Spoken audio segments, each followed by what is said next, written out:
Sunday. Luar biasa sekali kita ada di minggu ke berapa ini? Ketiga ya di dalam bulan ini. Saya percaya kasih setia Tuhan sudah kita alami sepanjang minggu ini. Jadi mari kita bangkit berdiri bersama-sama. Kita mau katakan kepada Tuhan, kita siap hari ini untuk beribadah. Angkat tangan kita di hadapan Tuhan dan mari kita sama-sama katakan, Tuhan terima kasih. Kami percaya benar seperti yang dikatakan oleh Daud, lebih baik 1 hari di pelataran-Mu daripada 1000 hari di tempat lain. Kami bersyukur kami bisa ada di dalam rumah-Mu dan kami percaya di dalam rumah-Mu tersedia semua yang baik yang kami butuhkan. Ada kasih-Mu, sukacita-Mu, hadirat-Mu, firman-Mu Tuhan yang akan sama-sama kami terima. Karena itu kami mau berkata kami siap untuk bertemu dengan Engkau. Setiap umat Tuhan yang siap untuk beribadah boleh katakan amin. AFGF Jogja siap untuk meninggikan namanya. Come on, let's clap your hand. Yes. Mari sama-sama dengan penuh ucapan syukur kita naikkan pujian ini bersama-sama. Jemaat yang di rumah juga mari kita bersukacita bersama-sama. Nyatakan, aku bersukacita ketika ku mendengar. Mari kita pergi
bersyukur Tuhan kami bisa ada hari ini di sini. Kami mau diam di rumah-Mu hari ini ya Tuhan untuk menyembah-Mu. It's already an honor for us to be able to worship You right here, right now. Baik yang ada di sini ataupun jemaat Tuhan yang ada di rumah. Mari sama-sama kita siapkan hati kita siapkan yang terbaik hanya untuk Dia.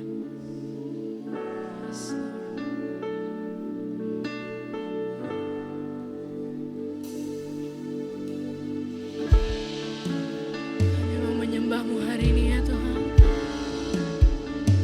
Kami mau duduk diam di hadirat-Mu.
Dengan sepenuh hati kita katakan kami mau menyembah-Mu ya Tuhan. Dan ku menyembah-Mu,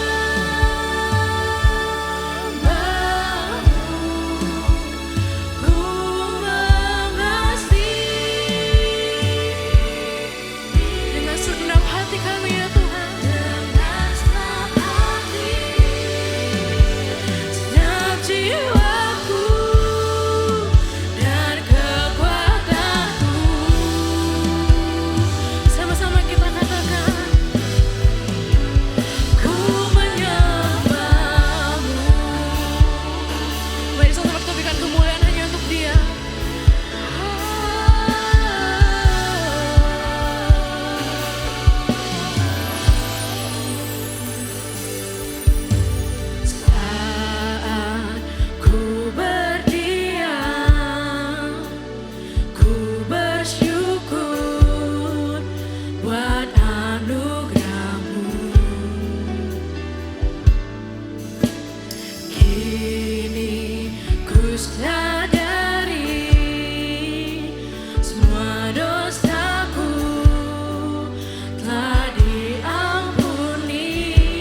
Jemaat Tuhan saja katakan saat ku renungkan.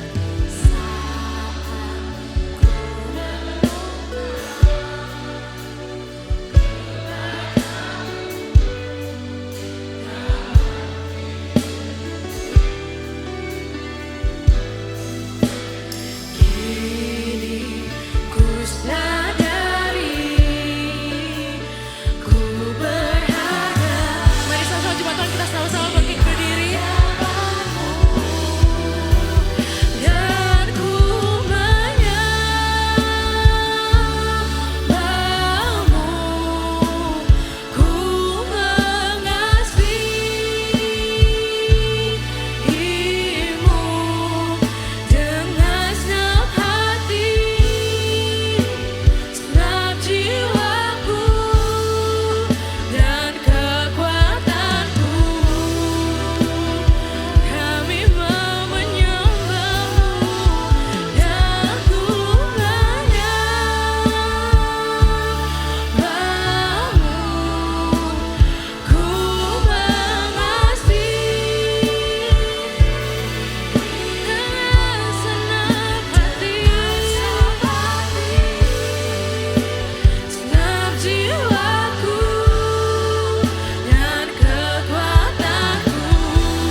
berapa banyak yang tahu sadar bahwa Dia Allah yang sangat senang dipuji dan disembah. Saya beritahu kepada Anda, sekali-kali Tuhan kita tidak perlu pujian kita. Waktu kita memuji Dia Tuhan, waktu kita tidak memuji Dia, Dia tetap Tuhan. Amin. Tapi satu hal yang hari ini saya mengajak setiap kita semua untuk ayo, saya percaya lagu ini sudah kita kenal dengan baik. Waktu kita masuk dalam alam pujian dan penyembahan, di sanalah, coba semua bilang di sanalah, kita boleh mengalami hadirat Tuhan lebih nyata. Dan itu yang menjadi kesenangan Tuhan waktu kita dapat bersekutu dengan Dia. Angkat kedua tangan kita seperti ini. Jangan terburu-buru, masih banyak waktu untuk setiap kita semua mengizinkan hadirat-Nya lewat karya Roh Kudus membajak tanah-tanah hati kita. Pandang ke atas, 1 minggu kita sudah lewati. Hari ini kita dalam rumah Tuhan. Bukankah janji Tuhan 2-3 orang berkumpul di dalam namanya, Dia hadir di tengah-tengah kita. Ayo hirup udara surga di tempat ini Bapak Ibu. Saudara-saudara semua, masuk lebih dalam hadirat-Nya.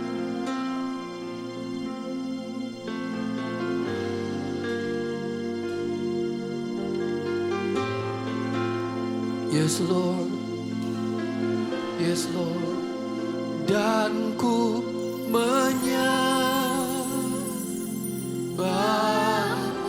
Katakan, Ku mengasihi dari hati kita, dirimu dengan senang hati, segenap jiwamu dalam jiwaku dan kekuatan kami Tuhan. kekuatanmu.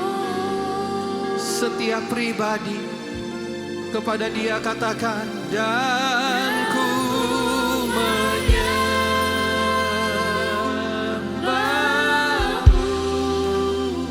Ku mengasihi Kami mengasihi Engkau Tuhan dengan senang hati. dalam jiwaku Ayo lebih lagi dan kekuatanku. bersama seisi surga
menyerahkan hati diri kami Tuhan.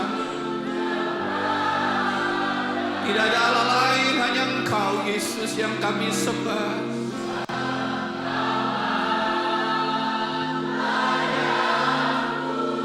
Katakan Dia layak. Boleh sekali lagi ya bersama-sama singa kepada Dia semuanya, semua.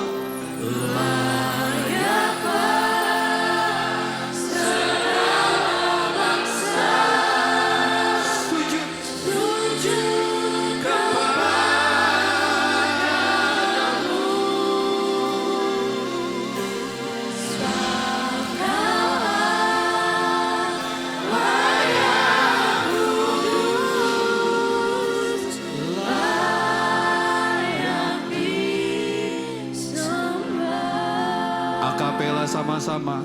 Sebab Kau layak kudus, layak disembah. Sekali lagi kepada Dia bilang, sebab Kau layak kudus, layak disembah.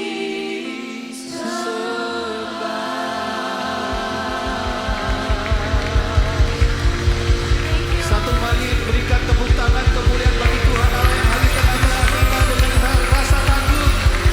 Lebih dahsyat lagi tepuk tangannya. Sambut Dia hadir tengah-tengah kita semua berkata haleluya. Haleluya. Haleluya. Mari angkat Alkitab kita bersama-sama. Kita deklarasikan 1, 2, 3. Inilah kabar baik. Saya diselamatkan oleh kasih karunia Allah, bukan oleh perbuatan saya. Saya dibenarkan, dan saya diubahkan, dan saya diberkati di dalam Dia. Sekarang saya tahu segala sesuatu terjadi dalam hidup saya untuk kebaikan, karena saya dipanggil sesuai dengan rencananya.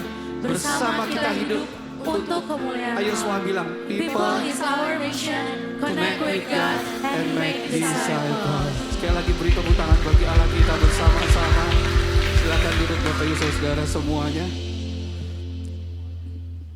Yang akan menyampaikan kebenaran firman Tuhan hari ini adalah orang yang luar biasa. Saya percaya sekali sampai tepuk tangannya nggak usah garing begitu yang lebih. Kita semua mengantarkan hambanya gitu sampai hari ini. Kalau Anda menyadari ya, barusan 1 menit yang tadi, 30 detik yang barusan. Kita selalu mengatakan people is our mission, connect with God and make apa? Disciples, murid. Ya, jadi selama ini kita memuridkan dan hari ini kita melihat Dia memuridkan setiap kita semuanya lewat firman Tuhan.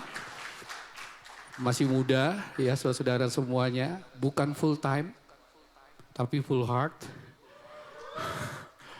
CEO dari perusahaan yang kalau saya sebut Anda semua tahulah ya, di mana-mana ada saudara-saudara semua, dan hari ini saya sangat nyaman sekali, confident sekali, respect sekali. Dia punya hati bagi jiwa-jiwa luar biasa, sudah terbukti selama kita kenal. Siapa lagi kalau bukan Ebet Karistian Marsudi.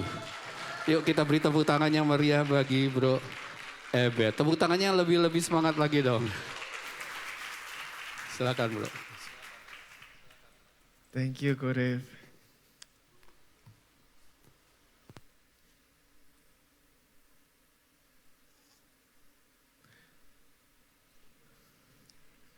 Oke. Saya mau mulai dengan sebuah pertanyaan Bapak Ibu. Siapa yang di sini suka menonton film? Boleh angkat tangannya? Semua ya? Mulai dari drakor, dracin, anim, banyak yang suka nonton film. Dan saya senang kalau melihat sebuah film itu biasanya dimulai dari pengenalan tokoh ya. Kita masuk dengan situasi tokohnya ini ada di mana, dia siapa. Sampai kemudian kita ditunjukkan dia ini punya mimpi apa sih, dia punya impian apa, dia punya goal apa. Dan ketika diceritakan tentang goalnya dia, kita mulai melihat bagaimana ketika dia mau melangkah, dia punya masalah. Ada kendala, ada halangan, itu yang bikin sebuah film itu jadi makin seru. Kita bertanya-tanya gimana ya caranya si tokoh utama ini akhirnya bisa mengalahkan masalahnya, bisa menyelesaikan persoalannya, sehingga akhirnya dia bisa mencapai tujuannya. Dan ketika kita terhipnotis dengan film-film ini, kemudian kita kembali ke dalam kehidupan kita, rasanya kok film ini relate sama hidup kita ya. Karena kalau kita di hidup kita kan kita melihat segala sesuatunya dari sudut pandang kita. Kita bangun tidur, kita nggak pernah kan bangun tidur jadi orang lain. Kita bangun tidur selalu dari diri kita.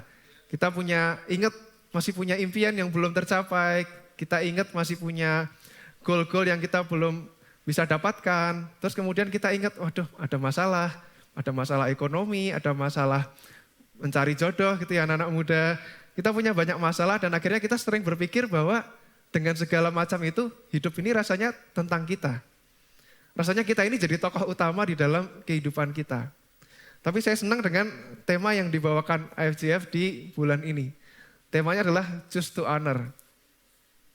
Karena di dalam tema yang ini kita belajar bahwa kehormatan sejati dimulai dari pengakuan bahwa hidup ini bukan tentang kita.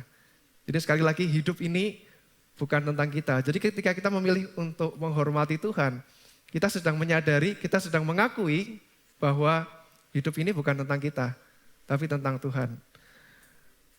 Dan kita ingat bahwa ketika kita menghormati Tuhan, kita juga memberikan setiap bagian dari hidup kita, baik itu hati kita, waktu kita, tenaga, sumber daya, uang kita, bahkan juga masa depan kita, apa yang ingin kita capai itu semuanya buat Tuhan, sebuah persembahan buat Tuhan. Makanya kita sudah melewati beberapa tema yang kita sudah lalui. Yang pertama adalah tentang worship. Masih ingat Bapak Ibu, kalau kita bicara soal worship, kita ceritakan tentang momen di mana kita kehilangan segalanya. Kita sudah sampai di titik terendah kita masih ingat siapa sih yang pegang kendali dalam hidup kita. Apakah kita yang pegang kendali atau Tuhan yang pegang kendali? Apakah kita mau surrender, kita mau melepaskan kendali kita atau kita mau tetap pegangin kendali kita sendiri. Semuanya kita atur sendiri. Dan yang kedua, ingat ya minggu lalu Pastor Reni bawa sebuah ilustrasi, ada buah apa kemarin di sini? Apel, ya kita ingat buah apel yang kadang sebagian kita beli sendiri, sebagian kita dapat dari orang lain. Yang jadi pertanyaan adalah semua apel itu, apakah itu milik kita? Apakah masih boleh nih kita bilang separuh-separuh, kalau aku beli sendiri itu punya kita? Atau kita yakin bahwa segala sesuatu yang kita punya, baik itu dengan usaha kita atau kita diberi, semuanya itu milik Tuhan dan kita adalah pengelola. Dan hari ini kita akan belajar soal building. Tema yang ketiga. Dan sebelum kita bahas lebih dalam tentang tema ketiga, sudah setengah jalan nih kita bicara soal Choose to Honor, sudah di minggu ketiga. Satu pertanyaan buat kita semua adalah, apakah kita sudah sepakat Bapak Ibu bahwa hidup ini bukan tentang kita? Sepakat ya? Dan apakah kita sudah memilih, kita mau menghormati Tuhan? Tema kita kan Choose to Honor. Dan kita bisa choose yang lain ya Bapak Ibu ya. Kita bisa choose untuk memilih hidup di kita sendiri, kepentingan kita sendiri, tapi kita sepakat kita mau choose to honor. Oke, kita lihat satu bagian ini. Ada seorang ekonom, namanya Roger. Dia bikin perbandingan tentang uang. Dia bilang kalau $1 dipakai untuk beli makan siang, itu bertahan paling 5 jam. Kalau kita punya $1, kita belikan untuk dasi, itu bertahan paling 5 minggu. Kalau kita punya $1 kita pakai untuk beli topi.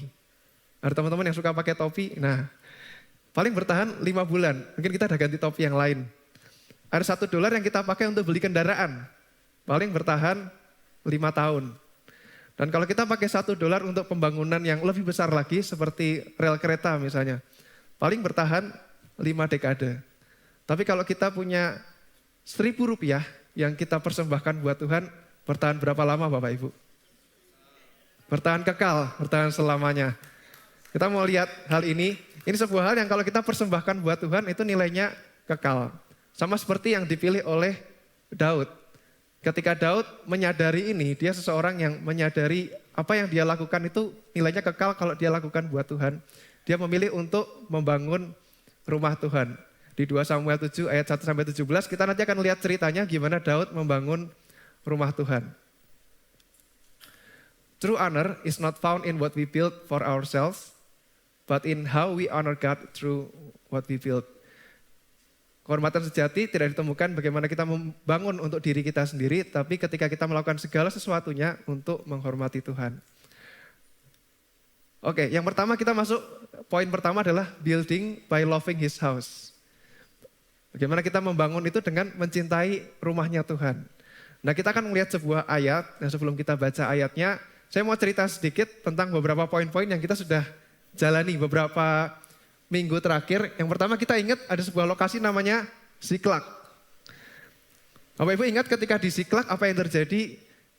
Siklak ini tempat tinggalnya Daud sama orang-orangnya terbakar dan bahkan istri dan anak-anaknya semua ditawan. Tapi kemudian kita ingat ceritanya ketika Tuhan berkehendak Daud dan pasukannya bisa mencegah orang-orang Amalek, merebut kembali orang tawanannya, bahkan dapat jarahan. Di mana kita kemarin belajar soal giving. Dan kemudian kita lihat singkat cerita, kenapa nanti kita sampai ke bagian rumah Tuhan, kita akan lihat singkat ceritanya, kemudian Saul mati, Bapak Ibu. Dan kalau Saul mati, berarti cerita panjang yang kita ikutin berminggu-minggu, di mana Daud ini seorang pelarian. Dia lari dari satu masalah ke masalah yang lain, dia mau dibunuh, akhirnya selesai Bapak Ibu. Ini kayaknya Daud rasanya lega, akhirnya masalah pelarian ini selesai. Dan kemudian dia jadi raja.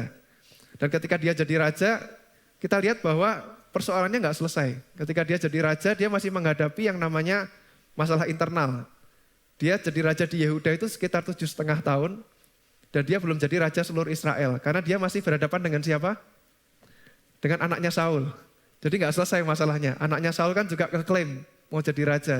Jadi dia masih menghadapi persoalan internal. Dan ketika akhirnya dia berhasil nih menggeser dan dia jadi raja seluruh Israel, masih ada perang juga dengan orang Filistin.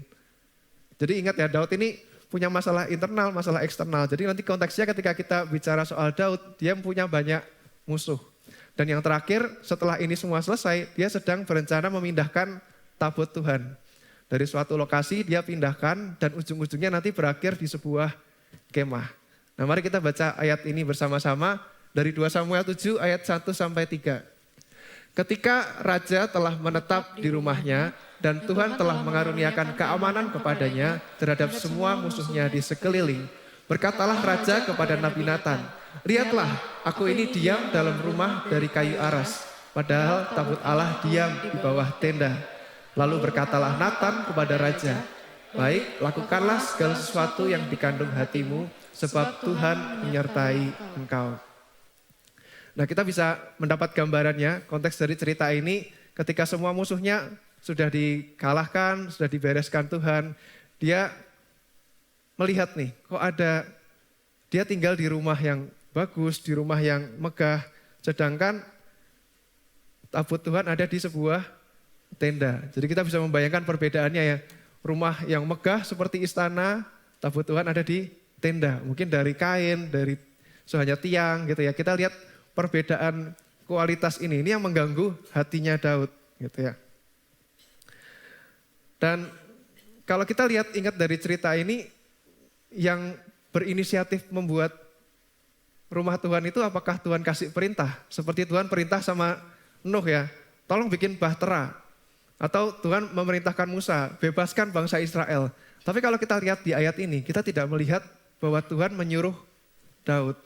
Jadi semua yang Daud katakan ini, dia pengen membangun rumah buat Tuhan.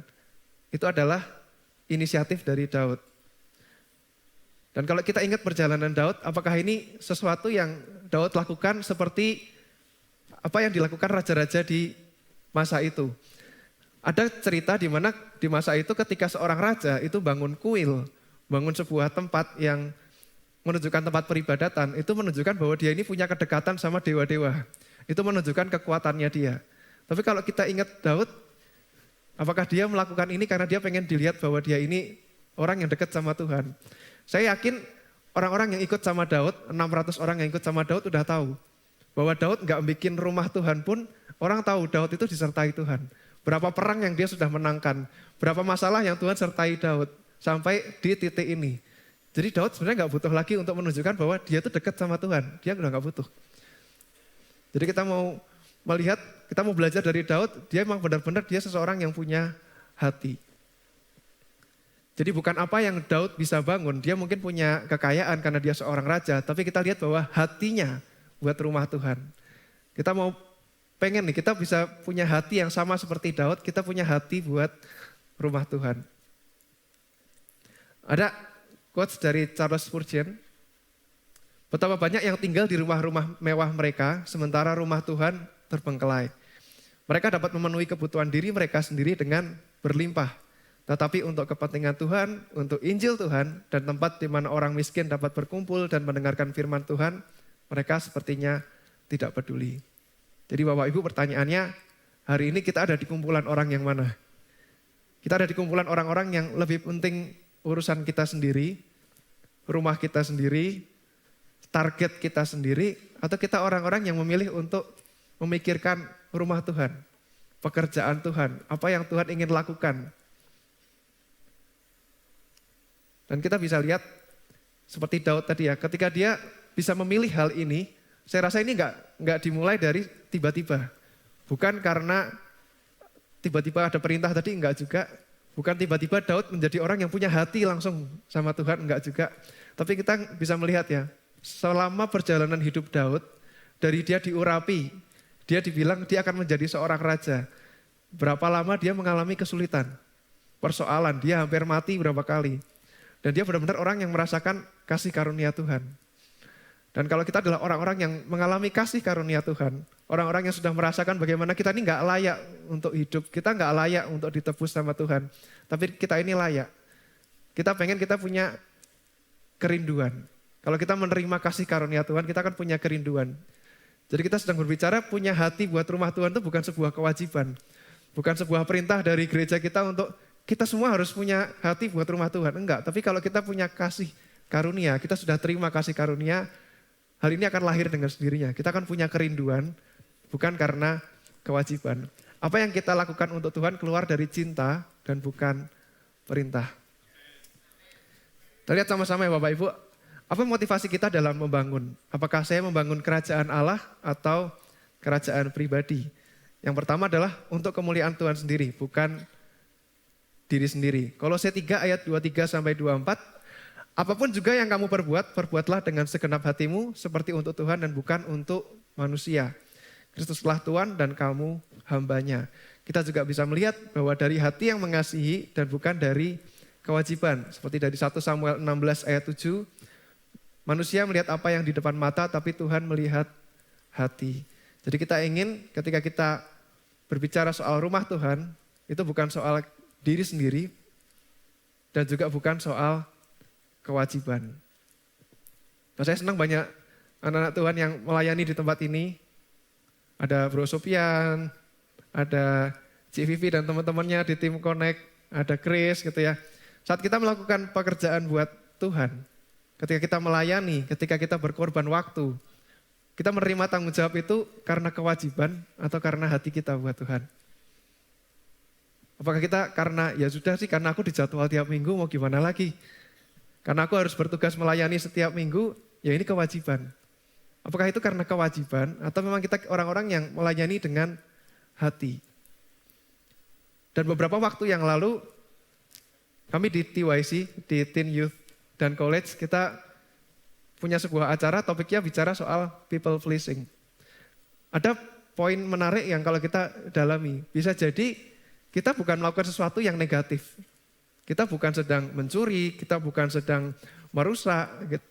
Tapi mungkin kita melakukan banyak hal yang baik di depan Tuhan. Kita mungkin melayani, kita mungkin berbuat baik, kita baik sama orang. Tapi bisa jadi motivasinya bukan karena hati kita memang mencintai. Bisa jadi karena kita gak secure. Kita merasa gak aman. Mungkin bisa jadi kita merasa bahwa kalau kita nolongin orang, kalau kita melayani, mungkin kita dianggap orang-orang yang penting. Ada orang-orang yang menghargai kita. Atau bisa jadi kalau kita melayani, itu karena supaya kita pengen punya teman, pengen punya dilihat orang. Nah kita bisa cek lagi, ketika kita mau melayani Tuhan, kita mau mengasih hati kita buat rumah Tuhan, apakah itu benar-benar kita emang punya hati buat Tuhan? Atau kita sedang mencari cara untuk bikin kita merasa aman, kita merasa nyaman, kita merasa secure di hadapan orang-orang di sekitar kita. Kita bisa tanyakan, kalau seandainya nggak ada yang lihat, di saat kita melayani Tuhan, kita memberi buat Tuhan, apakah kita tetap akan memberikan buat Tuhan? Ketika nggak ada orang yang bilang terima kasih sama segala pelayanan kita, apakah kita tetap akan melayani Tuhan? Kalau ada sekian banyak yang sudah kita lakukan dan kita terima kritik dari orang-orang, apakah kita tetap punya hati untuk melayani Tuhan? Jadi mari kita sama-sama cek hati kita, apakah hari ini kita sudah menjadi orang-orang yang loving His house. Kita mencintai rumah Tuhan. Itu poin yang pertama Bapak Ibu. Satu pertanyaan buat kita, are you building God's kingdom or your kingdom? Kita sedang membangun kerajaan kita sendiri, mimpi-mimpi kita sendiri, atau kita sedang membangun kerajaannya Tuhan. Yang kedua, setelah loving His house, kita juga belajar untuk building by submitting ourselves to God. Kita akan baca ayat selanjutnya, dari ayat yang keempat sampai yang ketujuh bersama-sama, 2, 3. Tetapi pada malam itu juga datanglah firman Tuhan kepada Nathan demikian. Pergilah, katakanlah kepada hambaku Daud, beginilah firman Tuhan. Masakan engkau yang mendirikan rumah bagiku untuk kudiami. Aku tidak pernah diam dalam rumah sejak aku menuntun orang Israel dari Mesir sampai hari ini. Tetapi aku selalu mengembara dalam kemah sebagai kediaman. Selama aku mengembara bersama-sama seluruh orang Israel, pernahkah aku mengucapkan firman kepada salah seorang hakim orang Israel yang kuperintahkan mengembalakan umatku Israel demikian? Mengapa kamu tidak mendirikan bagiku rumah dari kayu aras? Kita ingat kalau tadi Daud membandingkan rumahnya dia dari kayu aras dengan tenda, dia lagi ngomong sama Nathan. Tapi Tuhan dengar, Tuhan jawabnya dengan bilang, ini emang ada, Tuhan pernah bilang kalau selama semua hakim-hakim, semua hambanya Tuhan, Tuhan pernah minta gak rumah dari kayu aras? Tuhan bilang gini lewat Nathan untuk disampaikan kepada Daud. Untuk dikatakan kepada Daud, Tuhan tuh gak pernah minta. Tapi saya tertarik dengan ayat yang kelima. Ada sebuah kata-kata di situ, mungkin kita bisa bayangkan ya rasanya. Kalau kita ini sudah punya hati buat Tuhan. Poin pertama kan tadi kita punya hati ya buat rumah Tuhan. Kita udah lakukan segala sesuatunya, kita udah habiskan waktu banyak buat gereja ini, kita udah keluarkan banyak uang buat gereja ini, tapi pertanyaan yang Tuhan katakan kepada kita adalah, masakan kamu yang bangun? Gimana Cik Cia, kalau udah lakuin bertahun-tahun buat AFGF, tapi Tuhan tanya, masa kamu yang bangun? Masa kamu yang lakuin gitu ya? Jadi kita belajar dari Daud, ketika Tuhan berkata seperti ini, kita ingat bahwa ada sejarahnya, ada ceritanya. Karena Daud ini adalah orang yang dipakai Tuhan untuk berperang. Dia banyak dari perang ke perang, dia adalah orang yang berlumuran darah. Tapi pembangunan bait Allah ini Tuhan pengennya adalah dibangun oleh sebuah pekerjaan damai, dibangun oleh orang lain. Dan ini sebuah keputusan yang mau gak mau Daud harus terima. Dan kalau saya bayangkan Daud mungkin sama kayak kita, mungkin punya rasa kecewa. Aku tuh punya hati loh Tuhan buat bangun rumah Tuhan. Gak ada mungkin raja-raja sebelumnya, orang-orang sebelumnya yang memutuskan untuk aku mau bangun rumah Tuhan. Tapi aku udah punya hati untuk bangun rumah Tuhan. Tapi kok ditolak sama Tuhan? Kalau kita yang jadi Daud, apa yang mau kita lakuin? Apakah kita mau berkata, ya udahlah, gak disetujuin ya sudah, berarti biar orang lain Tuhan, bukan bagianku lagi, aku sudah mengusulkan, aku sudah punya rencana gitu. Dan kita bisa lihat sebuah kata-kata dari Daud di Mazmur 127 ayat 1. Ketika Daud tunduk sama Tuhan, dia punya sebuah kata-kata yang indah. Jikalau bukan Tuhan yang membangun rumah, sia-sialah usaha orang yang membangunnya.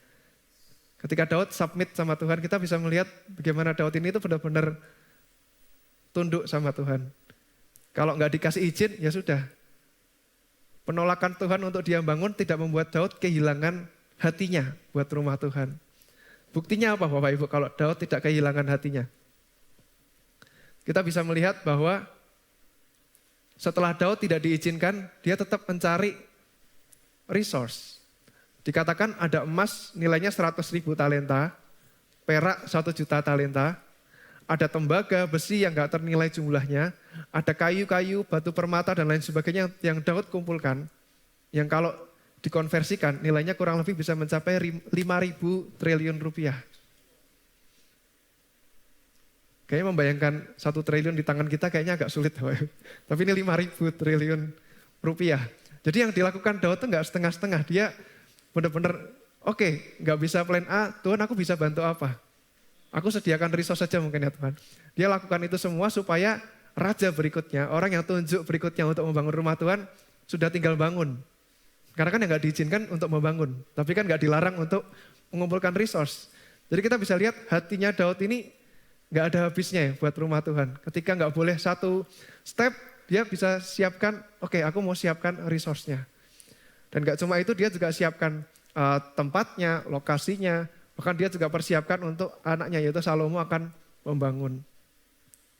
Bagaimana dengan kita? Ketika kita sudah lakukan yang terbaik buat Tuhan, dan Tuhan hentikan langkah kita, mungkin melalui rancangan-rancangan kita yang gagal ketika kita mengasihi Tuhan, apakah kita akan berhenti? Atau kita akan seperti Daud? Bagaimana kalau kita sedang semangat-semangatnya kita pengen menjangkau jiwa. Kita sudah ngajak orang yang kita kenal, ayo ke gereja. Kita udah lakukan segala sesuatunya, tapi ternyata orangnya nggak datang. Bagaimana dengan kita yang sudah semangat-semangatnya ngajak teman kita yang sudah datang ibadah untuk join iCare. Ayo iCare. Kita sudah tiap minggu connect, kita tanya, kita ajak terus, tapi akhirnya nggak datang, nggak muncul. Bagaimana kalau leader di tempat ini, kita udah begitu semangat, antusias untuk ngajak journaling. Tapi tim kita tetap aja belum journaling gitu. Apakah kita akan tetap jadi orang-orang yang aku tetap punya hati buat rumah Tuhan? Atau kita jadi orang-orang yang ya sudahlah Tuhan. Paling enggak kan aku sudah ngelakuin gitu, aku sudah pernah gitu. Mari kita cek lagi, kita mau jadi orang yang seperti Daud atau enggak? Yang saat kita sudah punya hati yang begitu besar buat rumah Tuhan, tapi ada halangan, ada sesuatu yang tidak berjalan sesuai keinginan kita, maukah kita tetap melangkah maju? Ini sebuah ujian di mana Tuhan akan melihat hati kita, apakah hati kita tetap ada buat rumah Tuhan atau enggak? Jadi kita bisa ingat 2 poin kita, yang pertama adalah building by loving His house, untuk cinta kita untuk rumah Tuhan. Yang kedua adalah building by submitting ourselves to God. Kita tetap tunduk sama waktunya Tuhan, kapan yang mau Tuhan tentukan. One day kalau kita memang punya hati buat jiwa-jiwa mungkin belum datang, tapi seminggu lagi, 2 minggu lagi, kalau kita yakin dan percaya kita doakan, mungkin kita akan melihat suatu hari bahwa dia akan datang. Kalau kita ngajak orang ke iCare, mungkin 1 bulan, 2 bulan belum berhasil, tapi one day akan berhasil. Kalau kita ajak punya culture yang baru untuk journaling, untuk baca firman Tuhan, mungkin belum berhasil bahkan mungkin perjuangan kita 1 tahun belum berhasil, tapi kita pasti akan lihat one day, mungkin tahun depan kita akan melihat orang-orang yang kita pimpin akan benar-benar mengasihi Tuhan, punya hati buat rumah Tuhan. Jadi kita pengen punya sebuah pertanyaan yang selalu kita munculkan di dalam hati kita, hati yang selalu bertanya, apalagi yang bisa aku lakukan untuk Tuhan? Kalau 1 belum bisa, tanya lagi. Belum berhasil lagi, tanya lagi, apa yang bisa kita lakukan buat Tuhan? Yang ketiga, kita akan belajar bahwa building by looking towards ahead. Artinya kita pengen lihat ke depan, apa sih yang Tuhan bisa lakukan ke depan. Dan ayat berikutnya, aku akan menjadi bapaknya dan ia akan menjadi anakku. Apabila ia melakukan kesalahan, maka aku akan menghukum dia dengan rotan yang dipakai orang dan dengan pukulan yang diberikan anak-anak manusia. Tetapi kasih setiaku tidak akan hilang daripadanya seperti yang kuhilangkan daripada Saul yang telah kujauhkan dari hadapanmu. Keluarga dan kerajaanmu akan kokoh untuk selama-lamanya di hadapanku. Tahtamu akan kokoh untuk selama-lamanya. Tepat seperti perkataan ini dan tepat seperti penglihatan ini, Nathan berbicara kepada Daud. Jadi gak berhenti sampai di poin yang tadi, Nathan masih dapat tambahan dari Tuhan. Tuhan berikan janji-janjinya kepada Daud. Jadi kerinduannya Daud untuk membangun rumah Tuhan, kita melihat bahwa Tuhan malah membalas dia yang bangun rumah bagi Daud.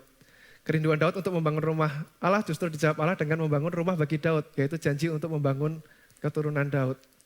Kita bisa melihat bahwa kalau secara langsung sih setelah Daud, Salomo akan dipakai Tuhan untuk membangun rumah Tuhan, kerajaannya jadi kerajaan yang sangat besar, bahkan lebih besar dari ketika masanya Daud.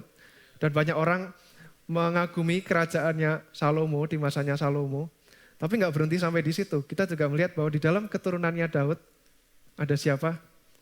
Ada Kristus. Yang jadi janjinya Tuhan di dalam ayat ini juga berkata bahwa nanti ada kerajaan yang tahtanya akan kekal. Ada siapa raja yang tahtanya akan kekal? Yaitu Kristus. Yang lahir sebagai keturunan Daud, jadi anak Daud.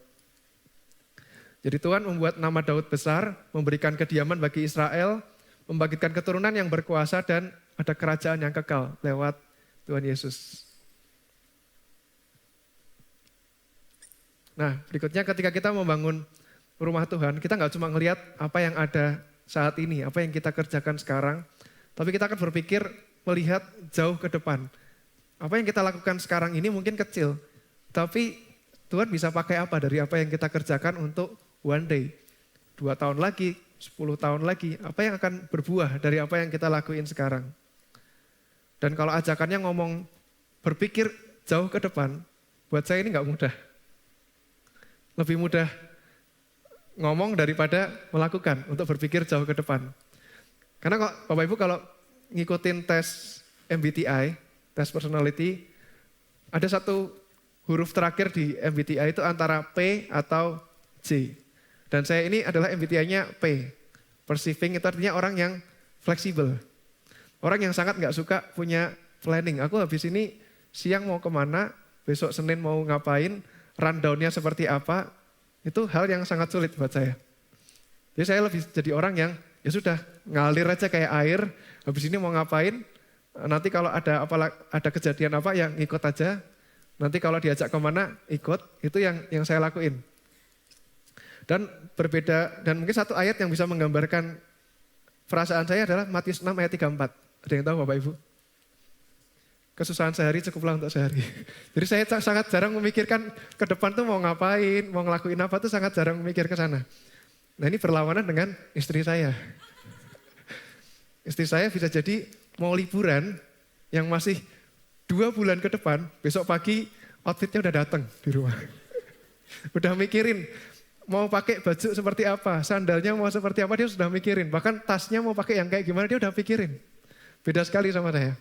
Jadi kalau berbilang soal mikir jauh ke depan tuh buat saya sulit gitu. Dan kalau saya di kantor gitu ya, juga punya atasan tuh yang selalu ingetin hal yang sama. Kamu jangan cuma mikir kerjaanmu buat 1 bulan ke depan. Pikirin 5 tahun ke depan. Mimpinya mau punya pencapaian seberapa angkanya. Mulai dibayangkan, mulai punya mimpi. Jadi kalau saya melihat orang-orang yang seperti ini, kok bisa ya orang-orang tuh punya mimpi, bisa mikir sampai jauh ke depan. Sedangkan saya tuh orang yang mikir paling, ya hari ini aja cukup untuk hari ini gitu ya. Jadi kita perlu lihat apa yang kita lakukan sekarang, kira-kira nilainya nanti akan seperti apa ke depan. Ada mungkin cerita-cerita di mana seorang ibu, dia hanya kerjaannya mengasuh 2 orang anak. Dia nggak pelayanan di gereja, dia nggak ngapa-ngapain. Ya kerjaannya dia cuma mengasuh 2 anaknya ini. Tapi one day 2 orang anak ini menjadi hamba Tuhan dan 2 hamba Tuhan ini menjangkau orang begitu banyak. Kita nggak tahu kalau ternyata orang yang kita muridkan, orang yang kita taruh hati kita buat membangun rumah Tuhan itu mungkin orang terdekat kita, anak-anak kita, mungkin sahabat kita. Kita nggak tahu sekian tahun kemudian apa yang terjadi dengan mereka. Mereka akan Tuhan pakai dengan luar biasa. Dan saya mau tutup dengan sebuah cerita. Ganti musik kalau mau naik silakan. Ada seorang tokoh namanya Hattie Mae White. Cerita tentang 57 sen. Jadi ini adalah seorang anak sekolah minggu. Dia umur 6 tahun. Jadi ada seorang anak perempuan umur 6 tahun. Dia datang ke gereja. Dan dia melihat gereja ini tuh begitu penuh. Sampai dia tuh kalau mau duduk di sekolah minggu, dia tuh nggak bisa duduk. Penuh terus. Sampai one day dia ketemu sama pastornya, Pastor Russell namanya. Dan dia nyampein tentang kondisi ini. Dan pastornya menjawab, karena mungkin juga belum punya dana ya untuk membangun gereja, dia bilang, suatu hari kalau sudah ada dananya, kita akan bangun ruangan yang lebih besar. Sehingga semua anak bisa masuk. Bisa ikut sekolah minggu. Kemudian si Hetty pulang, dan dalam 2 tahun kemudian diketahui bahwa si Hetty ini meninggal. Dan ketika semuanya sudah selesai, ibunya menemukan sesuatu di kamarnya, di bantalnya, di balik bantalnya, dia menemukan satu buah kantong, isinya 57 sen. Kemudian dia berikan kepada Pastor Russell. Kenapa dia berikan kepada Pastor Russell? Karena ketika dia temukan kantong ini, ada catatan dengan tulisan tangan si Hetty yang berkata, to help build bigger church so that more children can go to Sunday school. Sebuah pesan di mana dia pengen uang yang dia kumpulkan 57 sen ini untuk membangun gereja yang lebih besar lagi, sehingga makin banyak anak bisa pergi ke sekolah minggu. Ketika seorang anak bisa ngelakuin hal ini Bapak Ibu, gimana dengan kita? Mungkin nilainya gak besar ya 57 sen, tapi 57 sen yang diberikan buat Tuhan. Kemudian Pastor Russell menyampaikan apa yang diberikan anak ini, akhirnya menggerakkan begitu banyak hati di gerejanya, sehingga one day memang gerejanya bisa dibangun, dan lebih banyak anak bisa sekolah minggu. Dan mungkin apa yang bisa kita lakukan hari ini, nilainya gak besar Bapak. Tapi kalau kita lakukan dengan hati buat rumah Tuhan, kita tunduk sama rencananya Tuhan, kita akan melihat bagaimana Tuhan akan bisa menjangkau jiwa-jiwa yang kita gak pernah bisa bayangkan.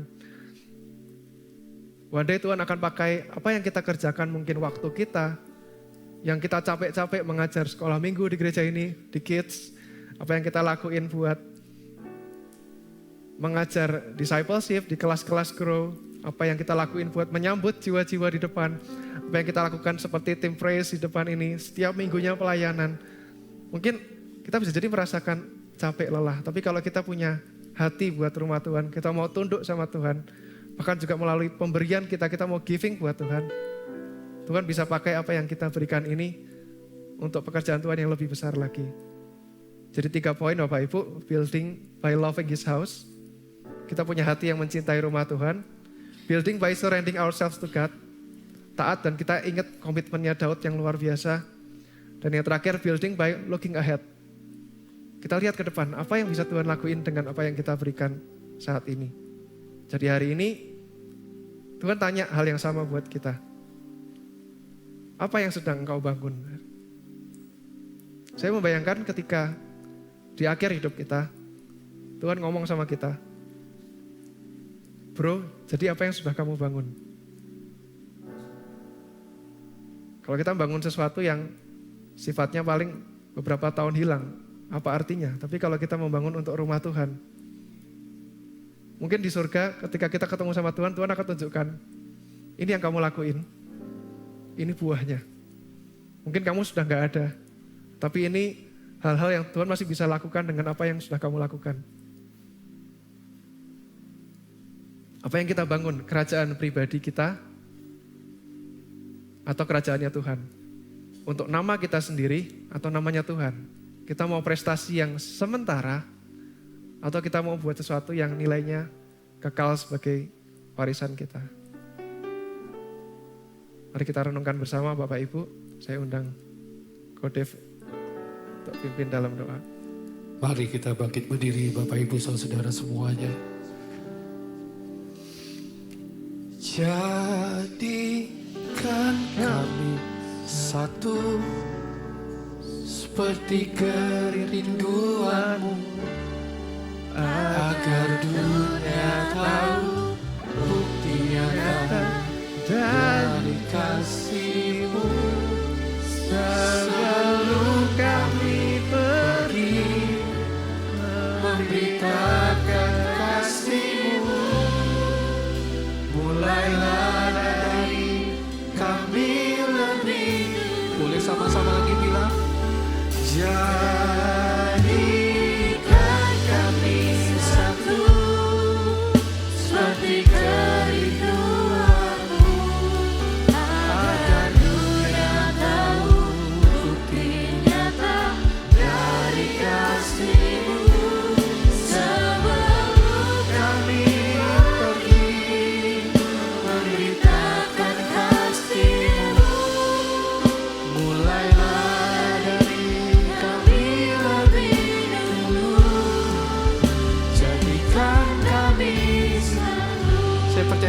kita semua diberkati oleh apa yang disampaikan lewat Bro Ebet ya. Ada amin. Coba Anda sadari ya, jarang sekali loh kita mendengar pesan-pesan khotbah yang menginkari setiap kita semua untuk mencintai rumah Tuhan. Karena begitu banyak orang di luar sana, ribuan bahkan jutaan orang datang ke gereja dengan satu mindset apa yang bisa gereja berikan buat mereka. Tapi hari ini Tuhan men-challenge setiap kita semuanya. Saya selalu diingatkan Bro Ebet, Cihen itu selalu ngomong time to time ya. When we are busy with God's kingdom. Waktu kita sibuk menyibukkan diri melayani pekerjaan Tuhan, melayani Tuhan.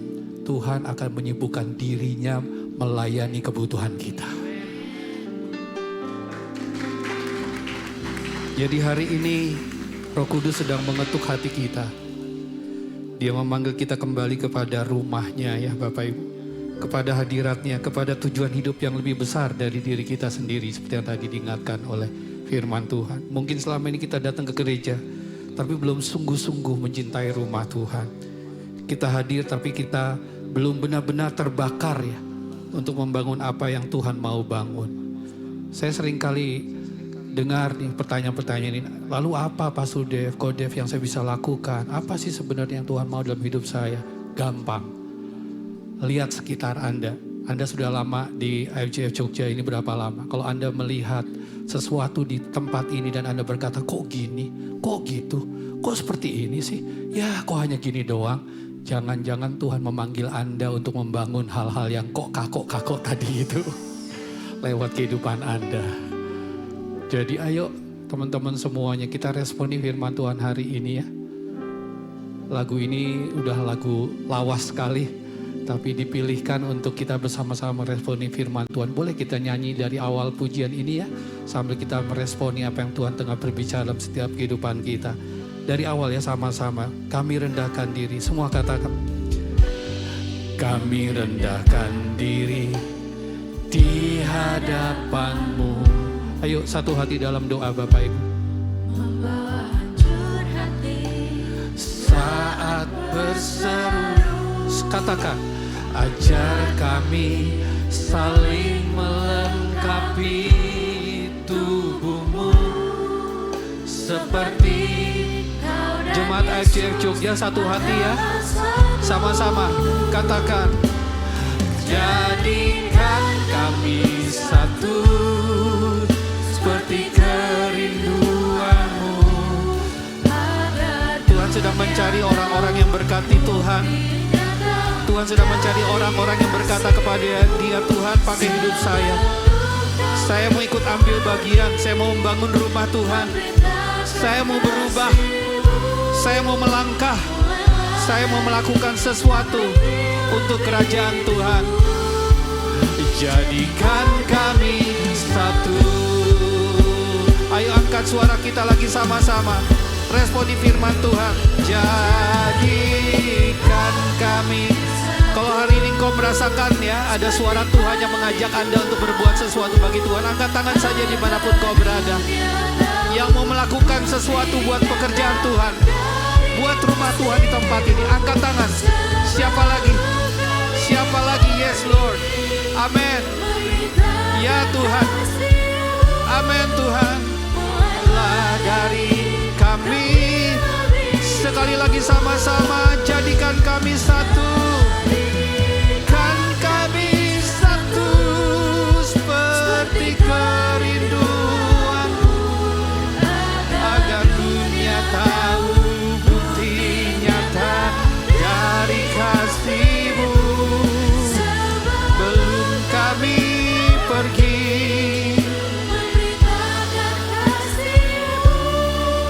mulailah dari kami lebih dulu. Jadikan kami satu.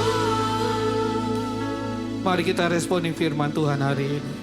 Pulang dari ibadah hari ini, doa ya suami istri, renungkan. Tuhan mau apa dalam kehidupanku untuk rumah Tuhan di tempat ini. Jangan selalu berpikir uang ya saudara. Saya mau bilang itu terlalu picik bahkan. Tapi mungkin Tuhan sudah taruh talenta, karunia, kebisaan, pemikiran, ide, tenaga. Ayo sama-sama Bapak Ibu kita amenkan. Tadi saya baca quote-nya, ketika kita membangun rumah Tuhan, maka Tuhanlah yang akan membangun hidup kita. Setiap Anda yang mengangkat tangan tadi, satu hati sama-sama. Katakan, Tuhan Yesus, Tuhan Yesus, ini hidup saya. ini hidup saya. Saya tidak punya hal-hal yang berarti, Saya tidak punya hal-hal yang berat. tapi hari ini Tapi hari ini saya mau katakan kepadamu, saya mau katakan pakai hidup ini pakai hidup ini seperti yang Engkau mau. seperti yang Kau mau. Lewat hidup saya, Lewat hidup saya rindu melihat saya rindu melihat rumah Tuhan di tempat ini rumah Tuhan di tempat menjadi lebih indah, menjadi lebih indah, lebih baik, lebih baik, lebih nyaman lebih nyaman buat banyak orang lainnya buat banyak yang orang hadir di lainnya tempat ini. yang hadir di tempat ini. Aku serahkan Aku serahkan kehidupanku, kehidupanku, talenta, talenta, karunia karunia yang Tuhan sudah taruh yang Tuhan sudah dan percayakan. dan percaya Semuanya, semua katakan teman-teman, semuanya bukan tentang aku, bukan tentang aku, tapi bagi Tuhan, tapi bagi Tuhan, karena Tuhan, karena Tuhan, oleh Tuhan. oleh Tuhan. Sekarang Bapak Ibu terima ya. Yuk Bro Ebert, kita angkat tangan sama-sama, lepaskan berkat Tuhan ini bagi setiap jemaat Tuhan yang mendengar firman Tuhan hari ini dan melakukan dalam setiap kehidupanmu. Terima di dalam nama Tuhan Yesus. Yang menerimanya dan sungguh terberkati oleh firman Tuhan hari ini, katakan amin. Kita beri tepuk tangan bagi Tuhan sekali lagi. Thank you Bro Ebert, God bless you. Silakan duduk Bapak Ibu Saudara semua. Shalom EJF Jogja Family, senang banget bisa ketemu kamu lagi di minggu ini. Teman-teman yang udah hadir, kalian semua, kami percaya hadirnya bukan karena kebetulan, tapi ada rencana Tuhan yang indah untuk teman-teman semuanya. Buat kamu yang baru pertama kali hadir, kamu bisa mampir ke Connect Lounge. Kita seneng banget bisa mengenal kamu lebih jauh. Nggak cuma yang baru pertama kali hadir, tapi untuk kamu yang selalu setia datang, we welcome you all. Thank you sudah selalu hadir di ibadah EJF Jogja setiap minggunya. Happy to see you all. Bulan lalu nih, kita udah belajar tentang let God. Belajar melepaskan dan mempercayakan hidup kita sepenuhnya ke tangan Tuhan. Betul. Nah, dan ternyata kalau kita udah ngelakuin let God, kita udah let go, Tuhan kembali jadi pusat dari segala dalam hidup kita. Nah, memasuki bulan baru di November ini, kita akan juga masuk ke tema yang baru nih. Apa tuh temanya? Yaitu temanya Choose to Honor. Kita mau belajar menghormati Tuhan lewat cara kita memberi, bukan cuma bilang terima kasih Tuhan, tapi nunjukin rasa syukur kita lewat cara kita hidup, lewat hati yang memberi, membangun, dan mempercayai. Nah, seperti yang tertulis di 2 Korintus 9 ayat 7, Allah mengasihi orang yang memberi dengan sukacita. Jadi bulan ini, yuk kita belajar menghormati Tuhan ke segala arah. Upward lewat penyembahan, outward lewat memberi, dan forward lewat hidup yang jadi berkat bagi generasi berikutnya. Offering melalui persembahan, kita belajar memberi bukan karena kewajiban, tapi karena kasih dan rasa syukur. Setiap persembahan yang kita bawa adalah wujud ucapan terima kasih kita kepada Tuhan yang sudah terlebih dahulu memberi segalanya buat kita. There's something new in this month November. Catat kalau kami akan adakan Super Sunday 3 kali. Di mana yang pertama, ibadah onsite pukul 9 pagi. Yang kedua, ibadah onsite pukul 11 siang. Dan jangan lupa untuk ikuti ibadah Super Sunday kami secara online pukul 1 siang waktu Indonesia bagian Barat. Dan untuk adik-adik kids dan juga teman-teman teens, jam 9 pagi kami akan adakan ibadah kids dan teens di Legacy Hall. Jangan lupa untuk ikut kita penyembahan bareng sama-sama di Lockdown Worship with Pastor Dave Rustanto. Catat harinya tiap Senin, Rabu, Jumat jam 7 pagi di Instagram @dave_rustanto. Di mana di Lockdown Worship ini kita yuk sama-sama menenangkan diri, berdiam di hadapan Tuhan, kita penyembahan bareng, terlebih memperbarui hati kita di hadapan Tuhan. Yes, benar banget. Selain kita ikut LDW nih, kita juga harus join ke salah satu komunitas yang ada di gereja. Nah, kalau di IFGF kita sebutnya itu adalah I Care. Iya, jangan lupa yuk buat teman-teman yang mungkin belum bergabung di I Care, bisa nih gabung ke Care Group dan temukan komunitas tempat kamu bisa bertumbuh, berbagi, dan saling menguatkan. Kamu bisa menghubungi host kita atau volunteer setelah ibadah buat tahu grup yang paling cocok buat kamu. Halo jemaat terkasih AFJF Jogja, sudah siapkah kita menyambut Natal tahun ini? Hidup kita penuh sejarah yang unik. Ada kemenangan yang mungkin ingin kita banggakan, tapi ada juga banyak luka atau kegagalan yang kita ingin lupakan. Tapi kabar baiknya, Natal tahun ini membawa janji yang akan mengubah segalanya.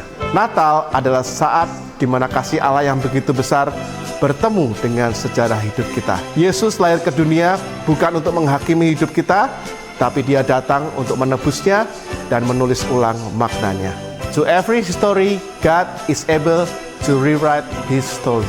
AFJF Jogja Christmas Celebration Rewriting History. Ini adalah momen kita bersama sebagai satu keluarga besar untuk datang dan menerima anugerah Tuhan. Mari kita datang, bersekutu bersama dan memuliakan Raja yang telah lahir bagi kita semua. Catat baik-baik tanggalnya, Minggu 7 Desember pukul 18.00 waktu Indonesia Barat. Mari kita hadir dalam nuansa White Christmas. So, kenakan pakaian terbaikmu dengan nuansa warna putih. Ajak teman, keluarga, dan siapapun yang Anda kasih untuk hadir bersama dan menjadi bagian dalam Christmas Celebration AFJF Jogja Rewriting History. Stay connected with us. Jangan lupa untuk follow sosial media AFJF Jogja supaya kamu nggak ketinggalan informasi dan juga inspirasi. Sosmednya apa aja tuh, Be? Gampang. Kamu bisa follow di Instagram, YouTube, dan juga TikTok dan username AFJF Jogja. Okay, so that's all for us on November. Let's keep growing, serving, and living out God's purpose together because the best is yet to come. See you around, church fam. Stay blessed, stay joyful, and let's make this month unforgettable. I love my church. We love our church. Have a blessed week and God bless you. Kita tepuk tangan bersama-sama. Coba semuanya bilang White Christmas. Kapan? Saudara-saudara, tanggal 7 ya. Berapa minggu lagi berarti? 2-3 minggu kurang ya. Saya rindu mengajak Anda semuanya, teman-teman perlu tahu ya. Dalam setiap special event, setiap setahun ini kita nih kalau AFJF ada beberapa special event, Father's Day, Mother's Day, ada apa lagi, Valentine, bla bla bla gitu ya. Itu selalu doa kita adalah Tuhan kami ingin dalam event-event spesial itu menjadi momen tuayan. Coba semua bilang momen tuayan. Anda sadar nggak Bapak Ibu, kalau Natal itu ada banyak orang di luar sana yang bisa tiba-tiba kalau udah ngomong Natal itu tiba-tiba ingat Tuhan. Setuju? Natal gitu ya. Jadi sepanjang tahun kayaknya kemana-mana begitu pas Natal, wah saya harus ke rumah Tuhan. Nah ayo kita dengan semangat ya mengajak orang-orang yang saya senang ini gereja bisa jadi siapapun hadir di sini di hari Natal. Tapi Tuhan akan lebih senang kalau seandainya yang datang nanti itu tanggal 7 itu bukan perpindahan jemaat gereja lain gitu loh. Jadi mereka ngelihat di GMS kapan, di GBI kapan, di FGF kapan gitu ya. Nggak ada yang salah untuk kita bisa mampir dan merayakan Natal dimanapun. Tapi saya percaya Tuhan akan sangat senang waktu lewat kehidupan kita nih. Anda mengajak orang-orang yang lagi dalam persimpangan jalan imannya. Jauh dari Tuhan. Kita tahu ke gereja masih undah-unduh gitu ya, hanya jadi Kristen napas, Natal dan Paskah. Nah ayo doakan dan tanggal 7 biarlah ini jadi full house, penuh dengan orang-orang yang perlu benar-benar kasih karunia Tuhan. Dan mau ya, jadi mulai dari sekarang doakan, ingat-ingat, lihat di kontak list siapa ya yang perlu saya ajak tanggal 7 kita akan sama-sama merayakan White Christmas. Semuanya serba putih gitu ya, dari atas sampai bawah putih semuanya. Enggak, saudara-saudara, tapi biarlah Tuhan disenangkan kepada jiwa-jiwa baru yang dimenangkan. Amin. Mari kita siapkan persembahan kita bersama-sama. Kita baca Lukas 6 ayat 38 ya, 23. Berilah dan kamu akan diberi suatu takaran yang baik, yang dipadatkan, yang digoncangkan dan yang tumpah keluar akan dicurahkan dalam ribamu. Sebab ukuran yang kamu pakai untuk mengukur akan diukurkan kepadamu. Tuhan kami berdoa buat setiap persembahan yang telah diberikan oleh semua jemaat tempat ini.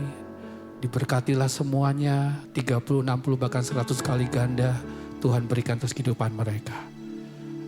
Dan di penghujung daripada ibadah ini, mari kita bangkit berdiri bersama-sama Bapak Ibu. Waktu engkau mendengarkan firman Tuhan yang disampaikan dan melakukan dalam setiap kehidupanmu, demikian janji Tuhan. Semuanya amenkan ya. Apapun yang dikerjakan tanganmu dibuat Tuhan berhasil. Engkau terus naik dan tidak turun. Menjadi kepala dan bukan ekor. Bersatu jalan iblis mungkin menyerahmu, tapi bertujuh jalan mereka akan lari dari hadapanmu. Karena Tuhan berpihak atasmu. Sekarang Bapak Ibu terimalah iman, kasih dan pengharapan daripada Roh Kudus. Damai sejahtera yang daripada Tuhan. Hari ini lagi, bahkan sampai kedatangan Tuhan Yesus yang kedua kali. Setiap kita semuanya menerima berkat yang terbaik dari Tuhan bersama-sama dengan sukacita katakan amin. Happy Sunday everybody, God bless you. White Christmas tanggal 7 Desember ya. Tuhan berkati Anda semuanya.